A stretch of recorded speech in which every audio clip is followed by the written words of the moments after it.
software development projects or even in normal projects, one of the most common technology framework or the project management framework that is being applied again and again is called Agile. Okay, and the fun part about Agile is that it's comparatively new. It's still evolving.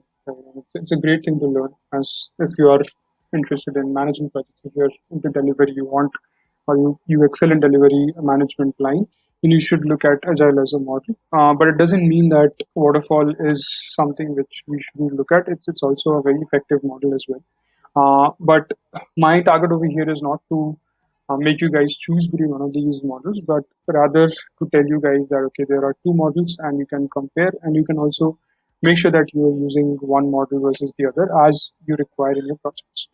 Okay, so I'm going to start off, and I'm just going to give you one scenario, and just to make you guys aware of like how this works. Okay, so we're going to take some requirement, right? Let's say we are doing a piece of work where we're developing a sign-in page. Now, the sign-in page has got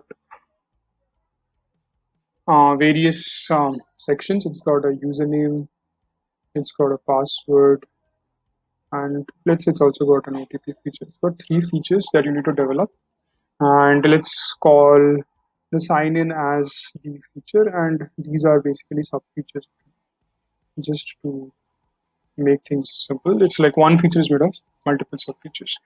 Now, obviously, you need a team, right, to build this particular feature. Let's say that I have a team of 5 members, right?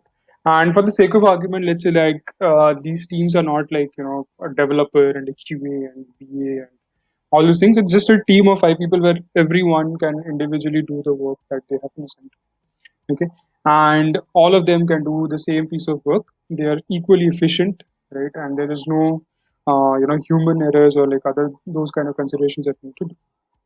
Right now, the same piece of work I will be showing or demonstrating how it works out in the agile and the waterfall model, and we'll see like what happens, right? So we will take waterfall on top. Let's keep waterfall on top and agile at the bottom. Oops, sorry, the color over here and agile at the bottom. So anything that happens when the top is waterfall, anything that happens in the bottom is agile. And we're going to take, it's a very bad drawing of a line. So let me just draw a straight line here. So there are like 5 days. Or let's say there are like 4 days over here. Okay. Um.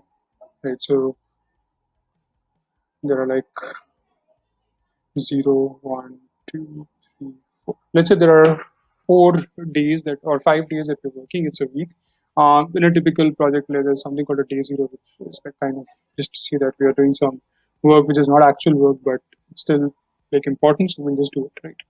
So in a typical waterfall model, what happens is day zero is reserved for what is called as the BRD consolidation or the business requirement consolidation. Okay.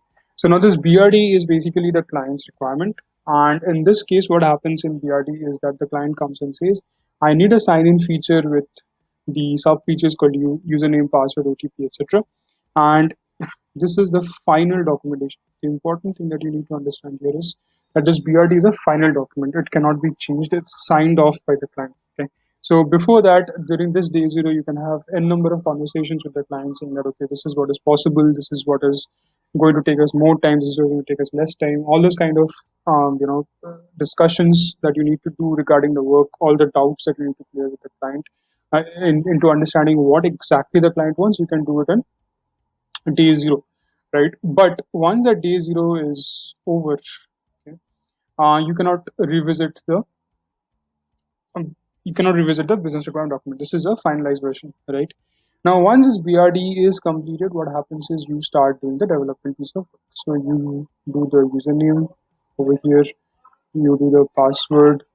Let's say like it takes one day to complete each of these features, and your entire team is working, right? So it's like day one, you have got 5 people working on this, you have got 5 people working on this, you've got the same 5 people working on this. So every day it's like 5 people are dividing the work amongst themselves and they're doing it, and on the 5th day you have a review or a demo with the client, and the client says okay, these are the good things, the bad things what you've developed, we're happy with it, please change so and so. And then according to that, the development team has to take that up and again start planning about the next week. Okay, let's keep it like that. That's simple work, the waterfall model. Just what is important for you to understand over here is that the waterfall model is a sequential model, right? So it's just like one thing happens, it gets completed, you move to the next. Okay, there is no client intervention as such over here because the entire team is just finishing up all the sub features and then you're doing an overall review. That is ideally what is called a waterfall model. Okay, now let's come to the agile model. Okay, now this agile model says that we do not need anything to be finalized and everything can be changed anywhere in the entire cycle. Okay, of course with some best practices and rules and regulations which are there, which are set, but what it basically says is that you don't need to give us a BRD. Okay, what you can do is you can give us the requirements for the username. Let's say, okay, it's not, you don't need to give us everything, you just give us the username story. Right. We will take the requirement. One of us or two of us will take the requirement. Let's say if there were five people were required for three features, let's say there will be like two people who will do the username requirement.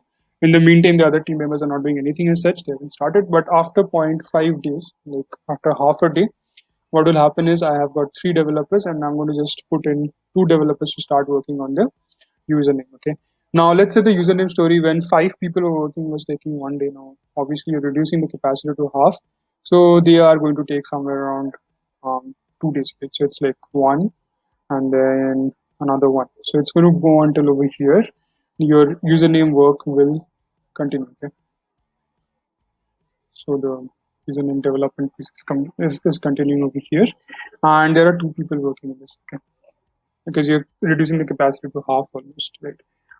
But over here now, once this user development is working, since there are two people working here, there are two people who have completed the work here. There are still three people who can start working from zero point 0.5, right? Because apart from these two, three people are free.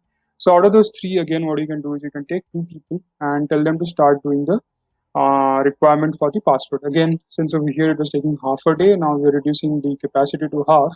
So let's say that it's again going to take a full day, right? So again, this goes on till 1.5 day. The password requirement is going on, right?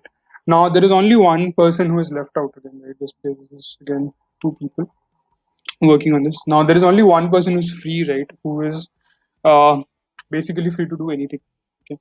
Now let's say I tell that one person that okay, since you are free, what you can do is, let's say the obviously one more assumption let's do over here is that the client is only having a finite time and resource. Okay, so I cannot say that because I have a free person, I'm going to again engage him with a separate client as such, right? So the client also needs to get free. So while this requirement phase is going on, the client is not free. So only when the client gets free, I can start somewhere over here. Okay.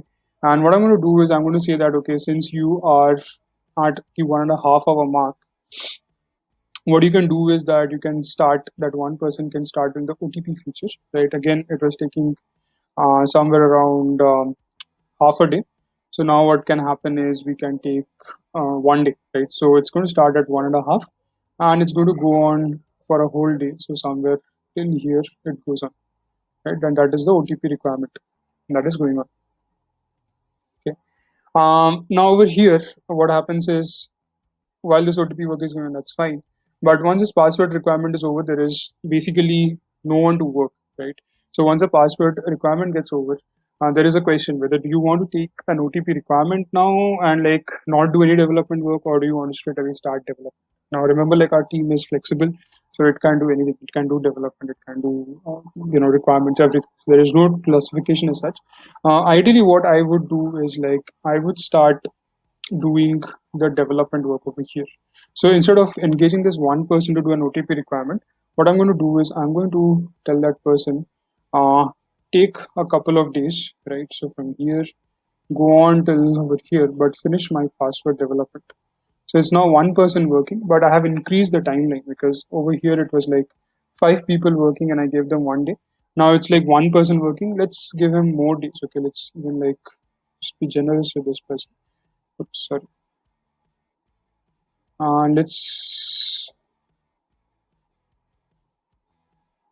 Let's give him more than 2 days. Like we're giving him 2.5 days almost over here. Okay, so he goes on till the end of third, the day three, starting at day 1.5. Okay, So it's getting like a lot of time to finish this password instead of so you can say it's like half a day, 1 day, and 2 days, right? So it's like 2.5 days. While that password development is going on, right? So one person is working on that. Now over here there is a gap, right? So there is no one available now because everyone is occupied in the password. So no one can do anything regarding the OTP. But what can happen is these two people, once they finish, what they can do is they can start the OTP requirement, right? Now the OTP requirement again, because it's like 5-man job, I'm going to give a 5-man woman job. So we're going to give them like 1 day to finish OTP. Now, once this OTP gets finished, the requirement gets finished, what happens is the same two people who are working on the username development work can start working. And they have basically got the liberty to work till the end of this entire password development work because um, anyways we don't like have any constraints like we need to finish all this work to demonstrate to the client. So what happens is OTP development work goes on to here. I give them enough time, right? But one thing which is important over here, and obviously we have 1 day over here for review as usual and stuff, but one additional thing that happens over here is that over here, once the client gets free from giving us the OTP requirement, right? Remember, after password and OTP, the client had some free time. So what we can do is at this juncture, we can start doing a client demo, right? A small demo of whatever we have developed. So probably by this time, the user story development the username development has completed. So what you do is you do a demo and you capture a feedback, right? Now the feedback could be such, and since we said that your requirements don't have to be finalized, what you can do is like since I'm giving both these people the OTP development team members to more than they require, and the password development team also has got like more than time it requires. Also, there is one person free, remember, because like we're using two people here and we're using two people here. So at one point there is also one person free. So combining that time, what I can do is I can also start incorporating changes, right? So over here I have some time where I can do some changes to the user development as well. So we will call that UDC. So some changes work can be done over here, right? And then while these people are working, then what I can do is I can go to the end over here. And instead of showcasing both these things, right, I can also manage it in such a way that I can show them the password, show the process, the password development work, maybe somewhere over here, and so on and so forth. But what you need to understand is that more or less what I'm coming to is that it's a very incremental kind of a approach, okay, where we are not doing everything completely. Okay, so over here, clearly what you would see in the waterfall model is that it's kind of something like this. You finish one, you do two, right? But in Agile, it is a very circular model. So basically, it doesn't say that we have to finish one to start, right? Two can start here. Okay, then three can start somewhere here. Four can start even from here. Okay? And then five can start here. So it's basically a very circular model. It's very flexible. It doesn't have any sort of um, you know kind of restriction that you have to do this to complete this to complete that. Now, basically, what we see is that Agile is a very incremental model. Incremental means we do small features at a time. We don't go for the big reveal on the day 5. Okay? As you would see over here, you have like the entire review happening over here. But what we try to do is that we keep this review window short in the final day. Instead, what we do is we do smaller reviews somewhere in the middle of the work so that we are guided. The client can give us some understanding of whether we're going in the right direction, right? So I hope that this makes some sense to you in introduction video. If you like, please do subscribe to my channel. And with that,